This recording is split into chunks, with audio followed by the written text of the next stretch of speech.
Sí, bueno, buenos días. En primer lugar, muchísimas gracias por vuestra asistencia.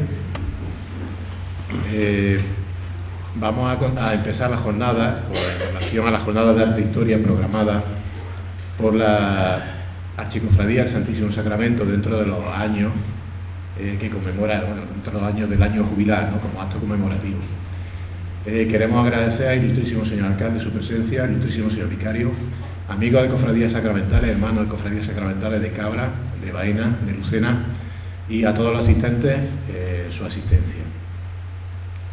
Dentro de, muy especialmente, queremos agradecer, aparte de los, como he dicho, de los asistentes, a quienes son nuestros ponentes, magníficos hoy día, doña Soledad, doña Candelaria y don Luis Fernando Palma, cada uno en sus respectivas áreas, ramas de historia, de humanidades y como cronista oficial de Lucena. Como digo, y sin más dilación, le paso como doblemente agradecido al coordinador de la jornada, Luis Fernando, y al cual va a dar el repaso, le cedo la palabra para que dé entrada a la primera ponente. Muchísimas gracias. Buenos días a todos, señor alcalde, señor vicario. Mi especial agradecimiento a la actual Junta de Gobierno de la Venerable e Ilustre Archicofradía del Santísimo Sacramento por la confianza que hace ya tiempo depositó en mí para llevarle un poco el aspecto cultural de esta conmemoración. Yo cuando en los círculos cofradieros hablamos, pues mira, la Cofradía del Santísimo Sacramento, la Sacramental de Lucena, cumple, en realidad ahora veremos que no es cumple, sino que tiene más 500 años, o sea, medio milenio. Todo el mundo se lleva la mano a la cabeza porque eso no es frecuente. Y todavía más infrecuente es que a lo largo de todos esos 500 años haya tenido continuidad. No ha habido ningún momento en los cuales no existiese la Archicofradía Sacramental de Lucena desde que es el primer cuarto del siglo XVI. Esto quiere decir que ha tenido sus altos y bajos, como veremos luego más tarde, pero siempre ha habido una fuerza superior que ha mantenido esta institución. Por tanto, nosotros, como hermanos de la Archicofradía, como lucentinos y en realidad como amantes de la cultura y desde otro punto de vista como creyentes, tenemos que estar orgullosos de poder estar al lado de una Archicofradía que tiene 500 años. No es la primera vez que presento a Soledad Gómez Navarro en Lucena, han sido ya en varias ocasiones las que he tenido ocasión de presentar. Como habréis visto, Soledad Gómez Navarro, que es una de las mejores especialistas que hay ahora mismo en España en historia moderna, es catedrática de Historia Moderna de la Universidad de Córdoba, concretamente del Departamento de Historia Moderna Contemporánea y de América. Es ella la responsable del grupo de investigación Historia Social de la Administración Local en la época moderna y es académica correspondiente por Montilla de la Real Academia de Córdoba de Ciencias, Bellas Letras y Nobles Artes. Es también numeraria de la Academia Andaluza de la Historia Ortiz de Zúñiga. Tiene el prestigioso premio Juan Bernier de Historia y es miembro de la Comisión Andaluza de Archivos y Patrimonio Documental, Archivístico y Bibliográfico. Miembro de la Comisión de Documentos y Archivos de la Universidad de Córdoba. Tiene multitud de trabajos entre artículos, libros y capítulos de libros, actas de reuniones y sus principales líneas de investigación son la historia de la Iglesia en la época moderna, las mujeres en la Córdoba moderna, el notariado e historia moderna, historia social y cultural de la época moderna, y entre sus libros pues destacan una elaboración cultural de la experiencia del morir, Córdoba y su provincia en el antiguo régimen, mirando al cielo sin dejar el suelo, los jerónimos cordobeses de Valparaíso en el antiguo régimen, reforma y renovación católicas, en fin. Como veis, tiene un currículum, que además es resumidísimo lo que yo he puesto, brillantísimo, como ella siempre ha sido una expositora brillante, pone de una manera que ya veréis que os va a agradar mucho. Cuando quiera, Soledad. Déjalo solo.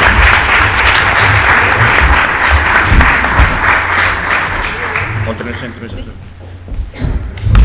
Si pueden ver ahora, se porte ahora.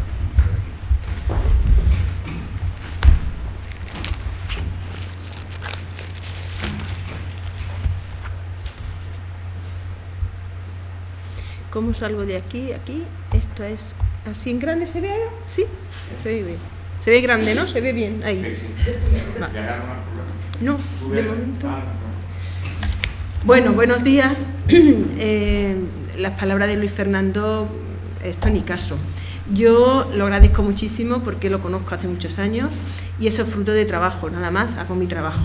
Pero lo primero, agradecer muchísimo el que él me llamara en el mes de octubre más o menos para poder participar en estos eventos que sé por el secretario que me ha tenido amablemente que recoger en Córdoba, me ha recogido, que va realmente a ser un año. Y además, voy a quitarme el reloj para ver la hora, perdón, que sepa yo el control del tiempo. Y además porque venir a Lucena es casi como venir a mi casa. Yo soy de Montilla, pero es que tengo familia en Lucena. Creo que ya solo quedan primos y tal, pero de Tejidos Gómez. Bueno, pues Tejidos Gómez eran primos hermanos de mi abuelo paterno. Y he venido mucho, la última vez, en el 2018, al centro intergeneracional que se imparte en Lucena. Lucena ya ha tenido las 3 asignaturas que yo imparto, así que estoy, creo que casi en casa. Y luego agradecer también, veo personas que han sido alumnos míos en el centro intergeneracional. Agradecer la deferencia de la hermandad, de la cofradía, de la archicofradía y felicitarles, porque es verdad que 500 años ininterrumpidos, eso no es frecuente, y menos en asociaciones laicas. Creo que tiene que ver también con el tipo de archicofradía, ¿eh? Si fuese pasionista hubiera sido otra cosa, pero al ser sacramental creo que por ahí puede ir la explicación de por qué esa larga duración. Así que hay que celebrarlo, claro que sí. Para ajustarme al tiempo, yo utilizo estas diapositivas como un guión, que es lo que yo traigo, pero luego si hay debate o si se considera debate, pues podemos aclarar cosas.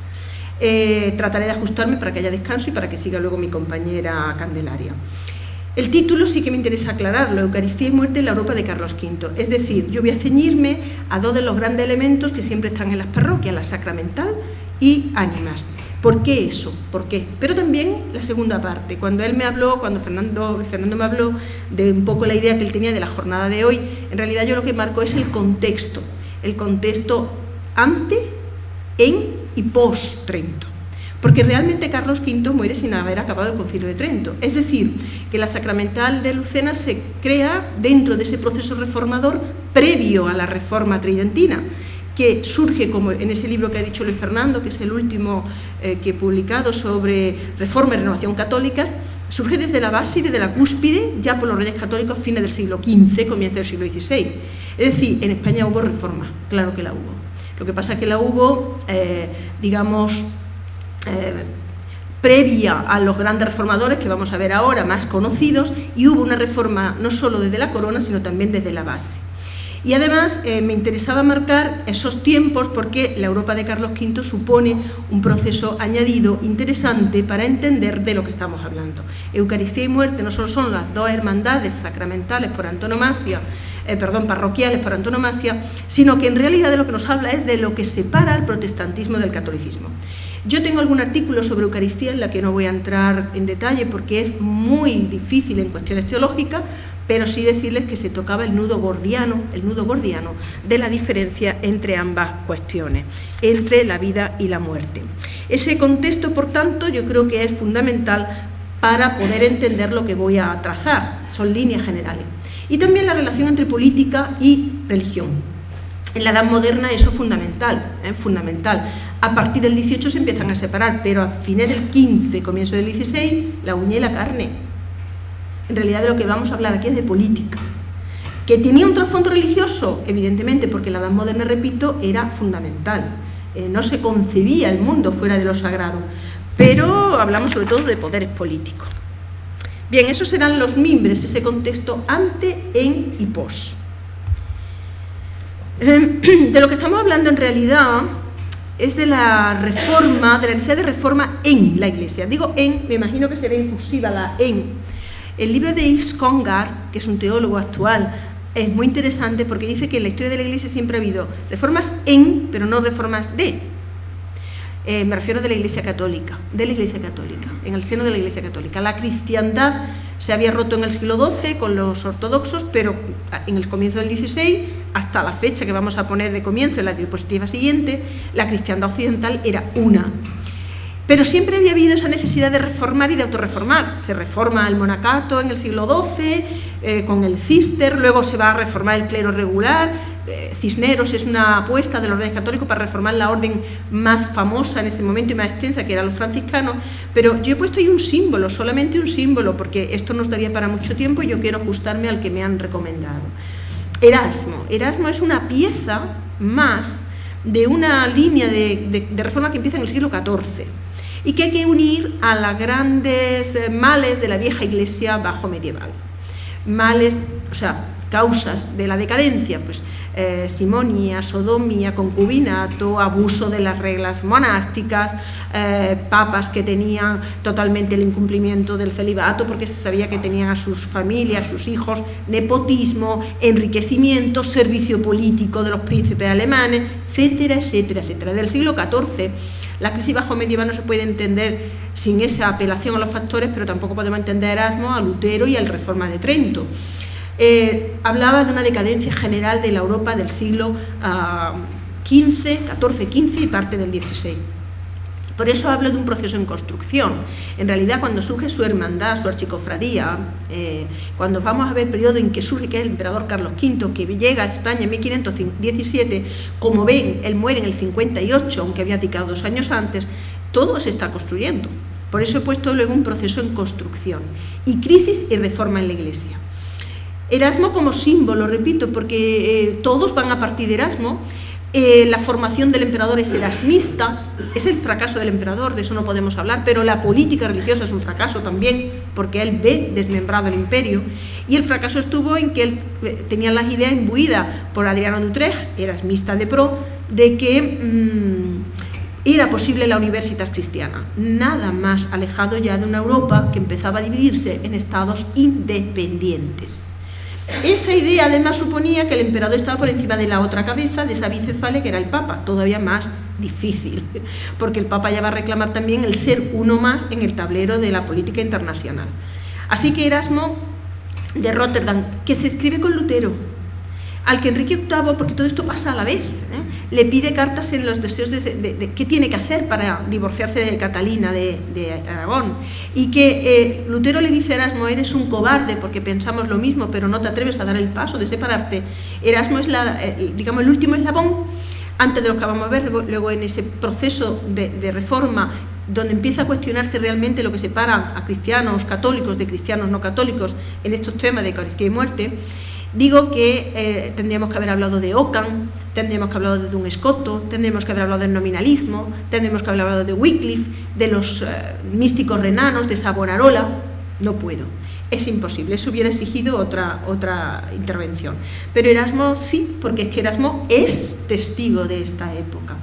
Y ahí le he puesto un texto pequeño, pero si alguien tiene deseo, yo se lo puedo mandar a Luis Fernando, de la libertad del cristiano. Por ahí va la cuestión.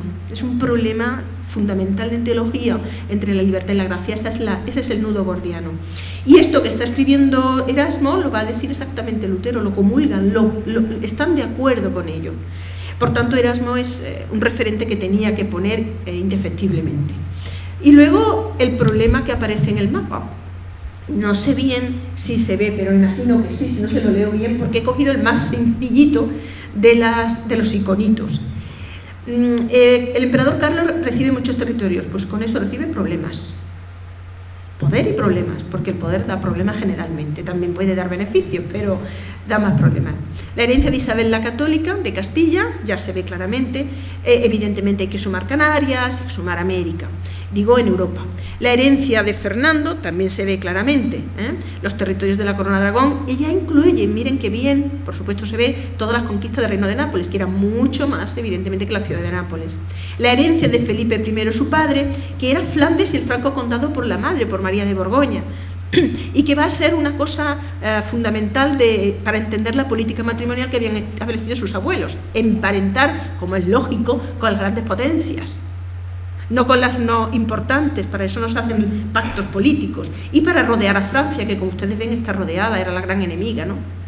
A pesar de lo cual En Francia, que tiene los títulos de los reyes de reyes cristianismos, van a ser los grandes valedores del protestantismo, porque es cuestión de política, no de creencias solo.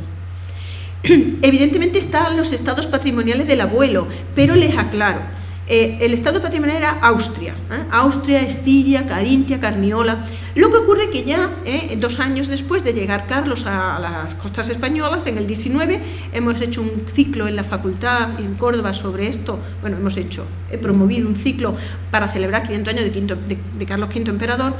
Él ya había optado en el año 19 al Sacro Imperio Romano Germánico, porque eso era por electivo, no por herencia. Se incluye, puesto que ya son estados de los Austrias.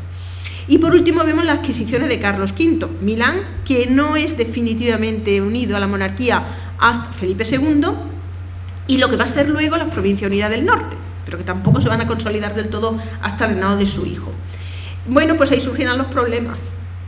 ¿Cómo se iba a pensar nuestro Carlos que 2 años antes de ser elegido emperador, el mismo año que él llega a España, iba a surgir todo lo que desencadena Lutero?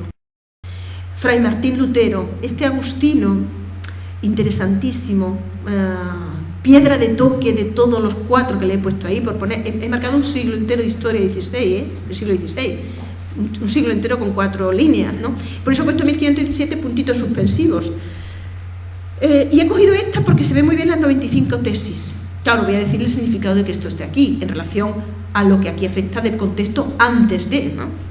Esto es el año, 2 años antes de ser emperador, pero ya 3 años antes de que esta chicofradía de Lucena se funde. Pero me decía Francisco que es que ya en 1510 se funda también en Sevilla. Por tanto, ven, estamos en este contexto.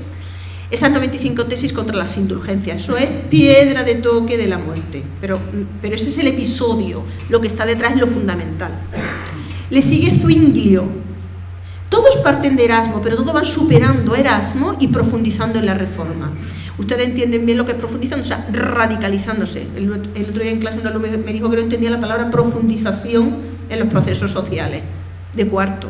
Pero ustedes sí entienden que es avanzar en radicalizar, ¿no? Tuve que explicarle, claro, porque si una persona no lo entiende, se explica. Es decir, van dejando atrás a Erasmo, van dejando atrás a Lutero, lo ven tibio. El primero es, después de Lutero, es Zwinglio, es esta persona que ven ustedes a mi derecha, imagino que ustedes a su izquierda, con un libro abierto, que muere joven, precisamente en las luchas de las guerras de religión, y que tiene que ver, luego lo veremos, en la visión de la Eucaristía. Inmediatamente surge el más joven de esos reformadores, el más capitalista, el más interesante, el más complejo. Luego les diré por qué en estas ideas que afectan a la visión de la muerte y la religiosidad. En la época de Carlos V, todo esto está pasando a la vez que se están fundando archicofradías por España, por Andalucía, del Santísimo y de otras vocaciones, que es Calvino. Es el que está en la parte inferior debajo de Martín Lutero. Juan Calvino realmente va a ser de gran influencia porque es más intelectual incluso que Martín Lutero, más reflexivo, y su derivación va a estar en Suiza, en Ginebra, pero luego tiene en el norte de Francia, se le llama hugonotes, va a tener en Inglaterra porque el calvinismo se refleja en Inglaterra en el puritanismo, y también en los presbiterianos de Escocia. Y luego tenemos a nuestro Enrique VIII. El año que muere, para que se hagan una idea, el año que muere Lutero es el mismo año en que muere Enrique VIII, en 1546-47. En ese año lleva solo 2 años reunido el Concilio de Trento. ¿Por qué se reúne tan tarde? Intentaré acercarme a ello, pero solamente acercarme porque quiero respetar mi horario y también el descanso. Enrique VIII culmina la reforma al otro lado del Canal de la Mancha. Ahora que ya vemos que se ha salido de la Unión Europea, como ustedes podrán ahora captar mejor, 5 o 6 siglos de considerarse que esto era Europa, pero Europa era ellos, no se improvisa. Todo tiene una causa histórica. ¿Qué es lo que defienden básicamente? ¿Por qué el alegato? Y le he puesto esa imagen que me ha parecido muy reveladora. Bueno, no solo los abusos del papado, sino los abusos en materia de religión salvífica, en materia de salvación, el negocio de la salvación. Ahora hablaré de ello. Es que tocaba el nudo gordiano. Martín Lutero no era Savonarola al que quemaron, no era y eran teólogos muy buenos también. Martín Lutero estaba claro de lo que estaba hablando. La instrumentalización política de su pensamiento por los príncipes alemanes le ayudaron indudablemente, pero aquí hay materia teológica de base.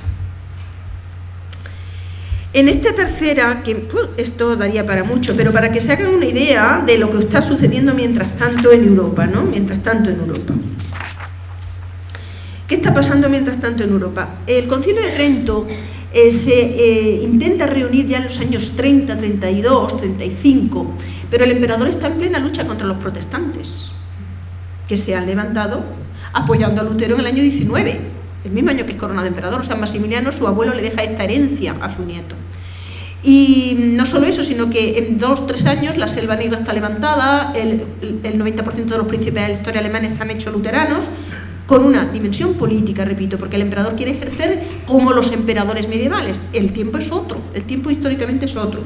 Entonces, las dificultades para reunir un concilio, que es una tendencia de la Iglesia muy antigua, para debatir los problemas de la Reforma, que estaba sacudiendo a toda Europa, no era fácil, no era nada sencillo. Por otra parte, está el divorcio de Enrique VIII. La mujer de Enrique VIII es tía del emperador. El Papa, eso también tiene que contar con ello, y el propio emperador. Así que se dilata muchísimo, tanto que ya la Reforma está hecha. Una cosa, protestante me refiero, una cosa es de hecho y otra es de derecho. De hecho estaba hecha, de derecho 10 años. En 1555 se va a firmar la Paz de Augsburgo, que precipita la abdicación del emperador. Es el fracaso de la política de Carlos y su retiro a Yuste. Fíjense hasta qué punto estaba hecha. A 2 años de comenzar el concilio, va a morir los grandes líderes. Muere Lutero, muere Enrique VIII, Calvino poco más tarde, porque era de una generación más joven. Hacía muchos años que en la guerra había muerto Zwinglio, pero ya estaba un proceso prácticamente terminado. Por eso le he puesto ahí la división religiosa de Europa. Pero realmente esto sería a partir de que acabara el Concilio de Trento. Hay una realidad básica que les voy a leer porque no sé si ustedes lo ven. Pone zonas de dominio católico, zonas de dominio anglicano, luterano, calvinista, conflictos. Los conflictos son las especie de metrallitas con las que han querido reflejar el conflicto. Observen toda Europa las famosas guerras de religión que durante el 16 casi están a punto de separar a toda Francia. Ahí está Trento, el triangulito, y luego hay unos círculos que pone zona de reconquista. Hay zonas que van a estar en un no y otro bando totalmente, porque al acabar el concilio, que es cuando se consuma este mapa, aunque yo lo he puesto infieri, ¿no? Hacia eso se va, la reconquista hace que zonas que queden en un lado quedan en otro y viceversa, pero todas quieren la confesionalidad, es decir, hay más puntos de unión entre las Europas religiosas de lo que parece. Y le he puesto ahí una sesión del Concilio de Trento y una breve sinopsis del Concilio de Trento en cifras. Yo creo, si no me equivoco, que es el más largo de la historia de la Iglesia, de 2000 años de historia. Duró 18 años, pero es que hubo 12 que estuvo suspendido. Tiene 3 grandes sesiones, 45, 47, 52, 53 y 10 años después, 62, 63. Y como siempre, en los últimos momentos, todo lo más importante se resuelve en 2 días. Por ejemplo, en los decretos de la Eucaristía. Tuvo 25 sesiones, pero por la peste, por la guerra. Por tanto, se van renovando los padres conciliares, dominados por los jesuitas, que es una facción, digamos, dura del catolicismo y recién creado, además, se habían creado en el año 40, 45, 50. La orden jesuítica llega a Córdoba en el 53, a Montilla en el 54, 1553, o sea que todo esto está pasando a la vez. Está interrumpido 12 años, por tanto el concilio es como el Guadiana, ¿no? 2 veces cambió de sede, como le he puesto ahí, de Trento, que es el nombre con el que se conoce, pero estuvo en Bolonia y luego volvió a Trento. Duró 25 sesiones, la última 25 sesiones es el 8 de diciembre, es cuando se clausura, aunque acabó el 3, pero el 8 de diciembre se leen los cánones de 1563. Y en ese reemplazo de padres conciliares se fueron extremando y, digamos, arrinconando los legados más transaccionistas con los protestantes. Los protestantes dejaron de asistir ya desde la segunda reanudación. 5 papas. ¿Esto por qué es? Porque lógicamente no solo duró 18 años, sino que elegían papas muy mayores y naturalmente se morían. Paulo III, Julio III, Marcelo II, que estuvo días nada más. Paulo IV es todo Pío IV. Pío IV es con el que se clausura y el que lo va a implantar. Y es más, murió hasta el emperador, y lo sucede su hermano, que es Fernando I. Por tanto, aquí tenemos realmente en cifras todo a lo que, mientras tanto, ya se había consolidado, sin duda, muy consolidada, la archicofradía de Lucena, ¿no?, la sacramental. Y aquí es donde me quiero parar el resto del tiempo, siempre que, repito, me voy a ceñir. Miren, de lo que estamos hablando he puesto ahora invertido el orden, Eucaristía por la celebración y muerte después, pero aquí he invertido el orden. En realidad de lo que estamos hablando es de los dos temas principales que separaba en la columna azul el protestantismo, en la columna blanquita el catolicismo, como se ve, ¿no?, que es un problema de raíz, el problema de la gracia y de la libertad. Pero la gracia pone todo el sello, digamos, en la divinidad, en la obra salvífica de Jesucristo. La libertad lo pone en eso también, pero también en la capacidad del fiel. Curiosamente, en el protestantismo, donde la libertad del cristiano puede interpretar libremente la Escritura, en el catolicismo no. En el protestantismo muy individualista, tú no puedes hacer nada si no tienes la fe, solo gracia y Sagrada Escritura para salvarte o para condenarte. Porque la base es Cristo, el cristocentrismo. En el catolicismo, en cambio, no puedes interpretar libremente la Escritura, pero puedes colaborar con las obras. Por tanto, con la Sagrada Escritura está también la tradición y la patrística. Así que la visión de la Iglesia es muy débil en el protestantismo, de ahí el sectarismo. La interpretación de cada uno puede dar lugar a una Iglesia. Ahora entenderán por qué se profundiza tan rápidamente. Calvino intentó atajar eso porque se dio cuenta y crea los tribunales de fe, es una especie de inquisición a la calvinista, ¿no? Pero realmente el sectarismo es un proceso constante porque cada uno puede interpretarlo como desee. Y hablar de eso en realidad es hablar del destino de las personas. En el protestantismo, como Dios decide ese destino, eso es lo que le llama Lutero presciencia y Calvino predestinación, aunque en matiz muy pequeño es teológico. Calvino dice que el que Dios lo sepa de antemano no le obliga a cumplirlo. Eso es una reflexión sobre la naturaleza divina de Dios Padre, porque si le obligara no sería todopoderoso, pero en realidad están hablando de lo mismo. Y están hablando de lo mismo en los dos sacramentos básicos que esto afecta de lleno, que es la Eucaristía. Para interpretar la Eucaristía, Lutero tiene que partir del don de la ubicuidad y que esto pone el papel en el individuo. En realidad de lo que estamos hablando del papel del clero en una más fuerte y en otro más débil. El protestantismo da mucha importancia al individuo y rebaja la clericalización, lo cual es un elemento a tener muy en cuenta a todos los niveles. Pues el don de la ubicuidad dice que está en el pan y el vino, pero que la consustanciación es la interpretación que da Lutero. Significa que es la actitud del comulgante a identificarse con el cuerpo y la sangre de Cristo. Esto va unido también a la interpretación que ellos hacen de la misa. La misa no es un recordatorio, actualización del sacrificio de la cruz. Eso solo ocurrió una vez. Porque si no, dice, es anatema, es hereje el cura, el celebrante, que quiera renovar ese misterio. Eso solo pudo hacer una vez y para siempre. Por eso, en el protestantismo, una misa vale por 1000. Todo lo contrario es el catolicismo. Así que aquí estamos en el nudo gordiano. Ellos solo reconocen como sacramento, se ha instituido por Jesucristo, la Eucaristía y el bautismo. Pero la Eucaristía lo interpreta Lutero, como digo, con la consustanciación, Zwinglio como signos, que basta con creer que ahí está el cuerpo y la sangre. Hay mucha controversia con si de forma real o no, o espiritual. Ellos comulgan siempre bajo las dos especies. Y ya Calvino tiene una interpretación de la Eucaristía muy compleja. Se acerca bastante a Lutero, pero él no reconoce la presencia real, pero comulgas como un signo, como un símbolo de la identificación con la naturaleza humana de Cristo, es decir, con su mensaje y su persona. Y el anglicanismo se parece mucho al calvinismo. Esto sería muy sintéticamente dicho algo que tengo publicado en Revista Hispania Sacra sobre el problema de la Eucaristía, que es un problema teológico muy complejo.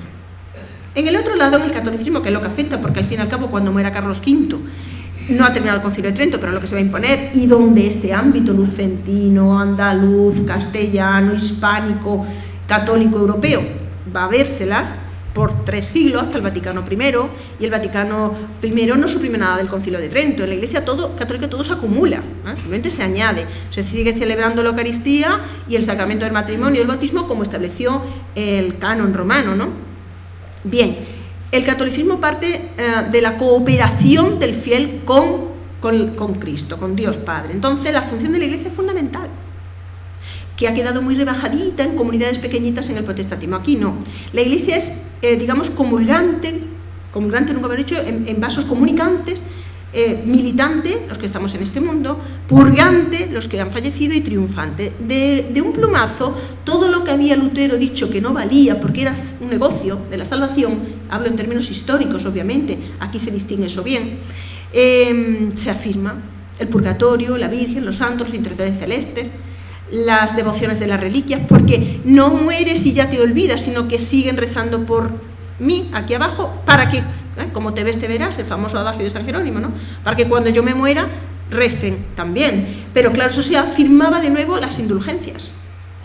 Eso afirmaba de nuevo las misas por miles, las fundaciones, esa eclosión barroca de la que seguro que nos va a hablar mi compañera y amiga Candelaria, que se va a poner a partir del 17, cuando esto se haga rango de ley y se aplique, se empiece a aplicar Trento. Eso ya con Felipe II.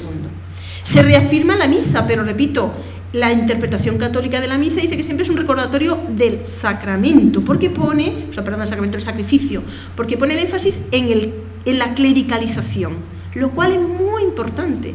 El catolicismo rebaja a los laicos y eleva el clero.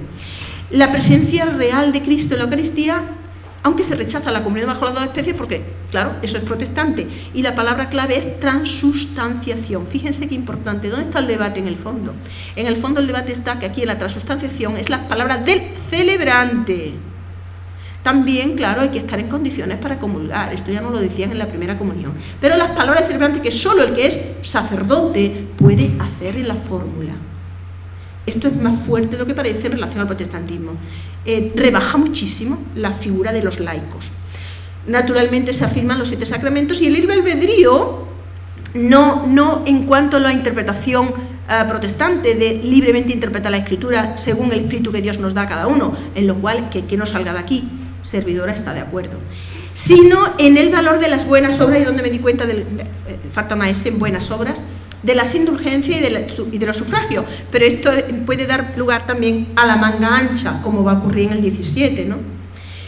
Se fija el credo en la fórmula de niceano, niceno, y por supuesto, a partir de lo otro que no está en cursiva, lo que he querido marcar son los decretos no dogmáticos, que son los que acabo de decir hasta el credo.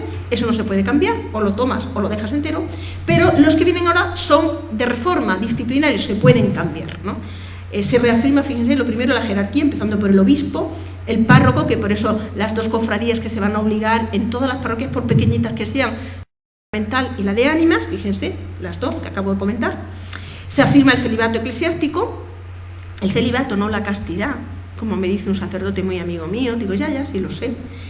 La preparación del clero en los seminarios conciliares, la regulación de los beneficios, esto va a ser rápidamente otro caos. En Trento se dice que no se puede tener más que un oficio, un beneficio. Pues inmediatamente más de una persona acumula 12 beneficios en rango de incompatibles. Control y vigilancia de la feligresía, de ahí la necesidad de los sínodos diocesanos y de los concilios provinciales. La obligatoriedad de los libros sacramentales, venía hablando con Francisco de que si tienen documentación, yo les animo a que también quede algo de este 5º centenario, que no es fácil cumplirlo, y más ininterrumpidamente, viendo la documentación que se debe guardar ahí, en las parroquias de San Mateo, porque, lógicamente, de matrimonios, bautismo, matrimonio y defunciones, era una de las obligaciones que deben llevar los párrocos, que se convierten también en archiveros, y también esa constitución de esas 2 hermandades obligadamente. Efectivamente, los efectos son, y esto no me puedo detener ahora, pero muy interesante, lo que separa el protestantismo del catolicismo va más allá de las 2 cosas únicas que yo he dicho, de Eucaristía y de muerte, ¿no? El concepto de la caridad, el concepto del trabajo, el concepto del préstamo, el concepto de la riqueza, el concepto de la política. Europas. No hay una Europa, hay Europas. Las 2 grandes distancias al final, en realidad estamos hablando de la vida y la muerte y la Eucaristía. Bueno, en la muerte la capacidad del individuo de poder manifestar esa adhesión es que casi el testamento se convierte para el fiel católico en un 8º sacramento. Eso es lo que quiero llamar con sacramentalización, que es una palabra que suena un poco conceptualmente muy fuerte, ¿no? Pero es casi un 8º sacramento. Se va a decir que se recomienda que se muera con testamento. El testamento es una anticipación del fin. Yo, como ha dicho Luis Fernando, me dediqué muchos años, y muchos lo saben, a estudiar la muerte. Y sobre la muerte católica y la muerte protestante también tengo algún trabajo publicado. ¿Qué separa la muerte católica de la muerte protestante? El testamento protestante, si han entendido lo que he dicho hasta aquí, como todo depende de la salvación de la divinidad, yo solamente puedo agradecer que estoy salvado con el ejemplo de mi vida, es una prueba de que estoy salvado. El testamento es totalmente laico, totalmente secularizado. Se limita a dividir los bienes entre la familia y punto. Normalmente todo lo hacía totalmente secularizado, no hay ni una sola invocación religiosa. El testamento católico, desde el comienzo hasta el fin, hasta bien entrado el siglo XIX, es realmente un documento que, para conocer las sensibilidades religiosas, la visión ante la muerte, en esas cláusulas declaratorias positivas es un resumen del credo, de la invocación, de la intercesión, de la encomendación del alma, y en esas cláusulas decisorias dispositivas, el funeral, la mortaja, la sepultura, las misas, los legados, etcétera, etcétera, etcétera, abismal. Pero eso es el reflejo de esa distancia profunda de ambos credos en la Europa de la época, que ha llegado hasta nuestros días, Y en cuanto a la Eucaristía, obviamente Trento acaba cuando han muerto ya varios años, que habían muerto los grandes reformadores. Cuando se apruebe la sesión esa solemne del 8 de diciembre, lo que se le va a pedir a los reyes es que tomen como rango de ley, los reyes católicos de la época, Felipe II, los príncipes alemanes, que han quedado solo 3 católicos, el emperador, que es Austria, Salzburgo, por supuesto las ciudades-estado italianas, Francia, como rango de ley. Felipe II lo va a aplicar en aquello que no se oponga a su jurisdicción de patronato, pero lo que hay que resaltar es lo que nos diferencia, y el punto que nos diferencia importante es la Eucaristía, porque en el bautismo no había dificultad y es la misma interpretación. ¿Qué es lo que ocurre? Que además estaban muy recientes los famosos procesos de Valladolid y Sevilla de 58-60, Felipe II tiene especial empeño en aplicar algunas de las cosas que he puesto ahí de reforma, por ejemplo los sínodos diocesanos o los seminarios, pero sobre todo realzar la Eucaristía. Empieza el boom del Corpus Christi, que es la única procesión general a todos los niveles. Se participaba todo el clero y todo el poder político en cada lugar. La fundación y el realce de esas hermandades sacramentales y de ánima, y los autos sacramentales, porque es una afirmación de la diferencia. Cuando digo autos sacramentales me refiero a los del Santísimo, de carácter real, para realzar la Eucaristía, pero también las misiones, también las conferencias sacramentales, o ¿cómo se llamaban? Conferencias, a ver si el nombre lo tengo, eucarísticas, congresos eucarísticos, que se me había ido la palabra.